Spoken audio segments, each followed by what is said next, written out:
So, I saw this story that the Redacted put out earlier today, talking about the possibility of reverse grids during the second race of a doubleheader, because we're most likely going to get at least 2 doubleheaders this season. 2 races in Austria when we probably go back racing the first week of July, and then most likely another doubleheader at Silverstone if the British government approves it. The second race at Silverstone will most likely be a reverse grid race for the second part of their doubleheader, most likely end of July, early August, etc. Now, I kind of laugh at this because it's like watching Catfish. It's like we as fans are being catfished, because this discussion, I'm pretty sure, comes up like once a year at this point. Like, this happens every year where someone throws out the idea of a reverse grid race or some sort of format changer, a sprint race, etc., etc. It comes up every year, and then it gets pushed back under the rug because people realise that no one would ever endorse this idea. And there's no way that teams would ever universally agree to this. So, I don't know why we keep falling into this trap every year, but I felt like it was worth a video talking about it. And, look, I get it. And for once, normally I would be shooting this down and laughing my way out of the room when talking about the possibility of a reverse grid, because it's dumb. Under normal circumstances, it's a dumb idea, and it's gimmicked bullshit. I know NASCAR done the stage system, which they've now inherited, which again is just them trying to artificially pump more entertainment into the sport. It's the same deal in Formula 1 here by trying to do reverse grids. Normally, I would shoot this down. But, given that inherently doubleheader races are boring, why would you ever give a shit about the second race at the same venue when, let's be honest, Formula 1 races in general are not great right now.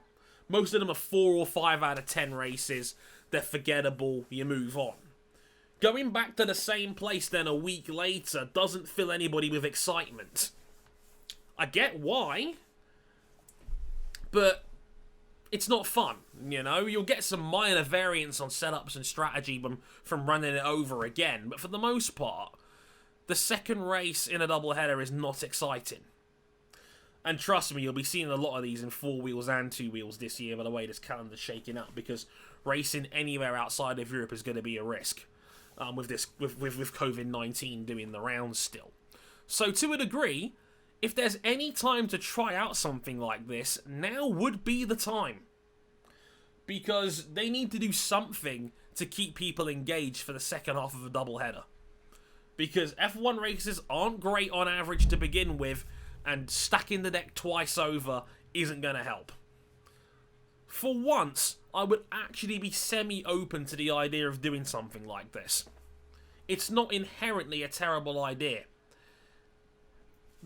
Annoyingly, though, it comes at the expense of the weekend format, which I'd argue is perfect.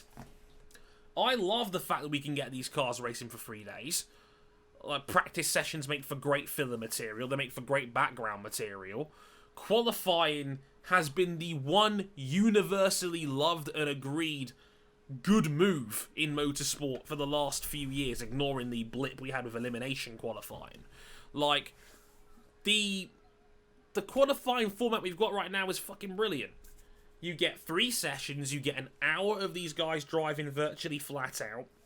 You get actual care for the teams that are lower down the grid, because there is intrigue and drama about who makes the top 15 and then who makes the top 10, and you get the crescendo of who ends up on pole.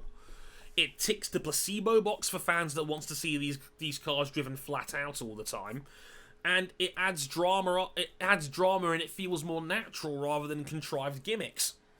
It's great. It's way better than the old days when it was 12 laps for a session and just guys doing the rounds. It's great. And then that might be compromised by adding a reverse grid race. Reverse championship order, as Will Buxton pointed out. And I don't like Buxton's spin of the idea, and the reason why I say this is because it came out about a couple of hours later that Mercs would vote down that idea. And they should vote down that idea. It blatantly goes against their best interests to agree to something like this. I know Buxton tried to spin it out by saying, look, oh, this is great.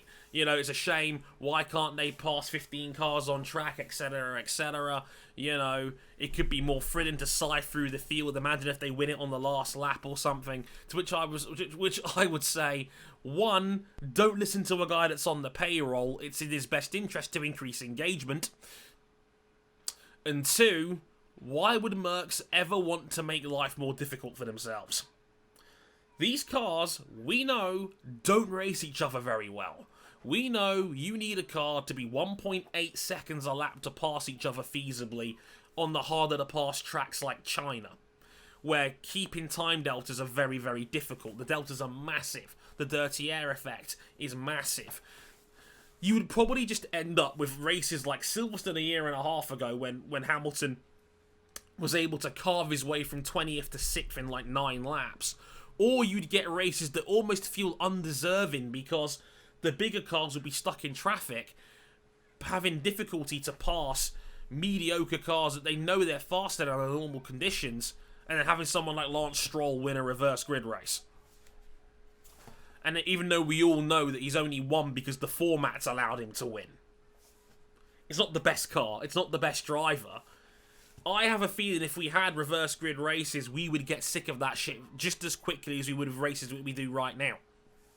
It's just moving the goalposts and the sport trying to dance around the elephant in the room that 3 cars in this sport are a second a lap faster and are completely busted to the point where watching Formula 1 feels like a multi-class race you get at Le Mans only 20 times a year. They can't do the big stuff until 2022, so we're going to get at least another 2 seasons of this before they can have this massive, massive change. Don't get me wrong, the budget cap and aero concessions are a help. Objectively, it will most likely be a good thing going forward, but Mercs would never agree to making their life more difficult. We all know that in a sport of efficiency and engineering, you would want to win going as slowly as possible and by taking as little risk as possible. Starting from the back of a grid adds more risk. Mercs would shoot it down the first chance they could possibly get. And they should. If I was in Toto Wolff's position, I would do the exact same thing. And look, these teams do not give a shit about us as hardcore fans, and the reason why is because we are hardcore fans. The fact of the matter is, you're watching a pokey black guy from London with 2,000 subscribers talking about stuff you probably already know about. Chances are you're going to watch every race when July rolls around without complaint, without any objection. I am. I'm at peace with that fact. The sport doesn't give a shit about people like us because we're going to watch anyway. All this perceived talk about, the teams care about the fans because they follow me on social media is all contrived bullshit. It's all just stuff to enhance their own brands. So I don't buy it. And even if I did buy it, we as fans don't know what we want half the time. If you ever go back to that GPDA survey they did back in 2017, only 15% of fans actually wanted reverse grid racing anyway. 85% of fans surveyed was opposed to it. We only want it now because we're desperate for change. And the change has to come from higher up. Not via contrived changes to a weekend format. It's the big stuff that needs changing. And we know that's not going to change.